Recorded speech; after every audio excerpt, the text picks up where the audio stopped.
Assalamualaikum, selamat pagi Mbak. Waalaikumsalam, pagi Sus. Perkenalkan Mbak, nama saya Perawat Nurul Dwi Cahyani. Mbak bisa panggil saya Perawat Nurul. Kalau boleh tahu Mbak dengan siapa? Saya Fani. Oke Mbak, kebetulan saya perawat yang bertugas shift pagi ini. Mbak Fani berarti lebih senang dipanggil Fani ya? Betul. Baik Mbak Fani, tujuan saya menemui Mbak hari ini adalah untuk berbincang-bincang dan membantu Mbak mengenali kemampuan serta hal-hal positif yang masih Mbak miliki. Bagaimana perasaan Mbak Fani hari ini? Saya masih merasa sedih, Sus. Boleh Mbak ceritakan kenapa Mbak Fani merasa sedih? Saya merasa tidak berguna, saya merasa tidak punya kemampuan apa-apa dan hanya merepotkan keluarga. Jadi Mbak Fani merasa tidak berguna dan menjadi beban keluarga ya? Begitu. Iya, betul, Sus. Baik Mbak Fani, bagaimana kalau kita berbicara tentang kemampuan dan hal-hal positif yang masih Mbak Fani miliki? Sebentar saja, sekitar 3-5 menit, apakah Mbak bersedia? Iya, bersedia. Baik Mbak Fani, sebelum sakit, biasanya Mbak sering melakukan kegiatan apa di rumah? Saya biasanya sih merapikan tempat tidur, menyapu, mencuci piring, dan melipat pakaian. Wah, ternyata Mbak memiliki banyak kemampuan ya. Jadi Mbak bisa merapikan tempat tidur, menyapu, mencuci piring, dan melipat pakaian.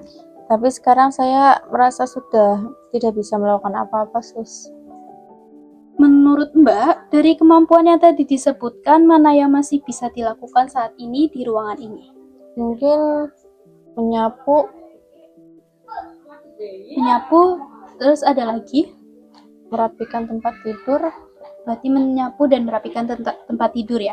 Bagus sekali, dari dua kemampuan itu, kemampuan mana yang ingin Mbak latih terlebih dahulu?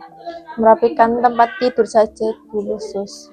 Oke, pilihannya bagus. Sekarang mari kita latihan bersama nanti kita ajarkan untuk merapikan tempat tidur ya. Baik Mbak Fani, mari kita lakukan aktivitas merapikan tempat tidur. Yang pertama, Mbak Fani bisa merapikan selimut.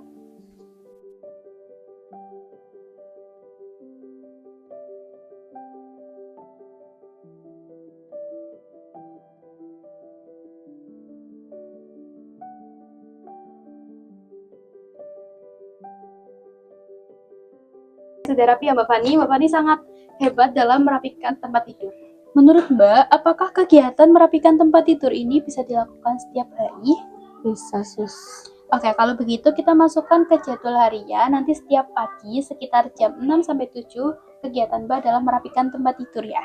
Baik, Sus. Hari ini Mbak sudah menunjukkan bahwa Mbak masih melakukan kemampuan yang baik. Ini merupakan hal yang positif. Kita sudah berbincang-bincang selama kurang lebih 3 menit. Bagaimana perasaan Mbak setelah latihan hari ini? Saya merasa lebih senang dan lebih percaya diri. Oke, alhamdulillah. Coba Mbak sebutkan kembali kemampuan yang kita latih hari ini.